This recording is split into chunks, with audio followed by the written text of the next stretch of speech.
Hello everyone, haircut करण्यासाठी माझे first client आले होते. या दोघी बहिणी आल्या होत्या. त्यांना हेअरकट आणि हेअर स्पा पण करायचा होता. त्यांच्या केसांमध्ये ऑइल वाटलं म्हणून मी हेअर वॉश घेतला अगोदर आणि नंतर हेअरकट घेतला.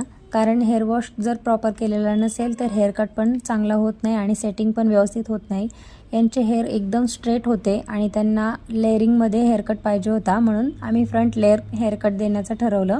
हे क्लायंट आपल्याकडे या अगोदरही आले होते हेअर स्पासाठी आणि त्यांना सर्व्हिस आवडली, म्हणून त्या स्वतः हेअर स्पासाठी पुन्हा आल्या आणि हेअरकटसाठी त्यांनी त्यांच्या छोट्या बहिणीला घेऊन आल्या होत्या. या गावी असतात पण त्या हेअरकटसाठी आल्या होत्या.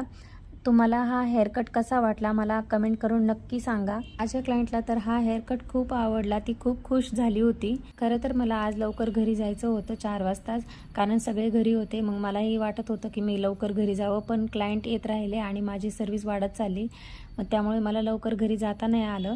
माझे इथे आता 2 हेअर स्पा आणि एक फेशियल बाकी होतं. मध्ये जे छोटे छोटे क्लायंट येत होते थ्रेडिंग वगैरेसाठी तेही मी हँडल करत होते. अशा प्रकारे माझा आजचा दिवस खूप छान गेला. Thanks for watching guys. Bye bye.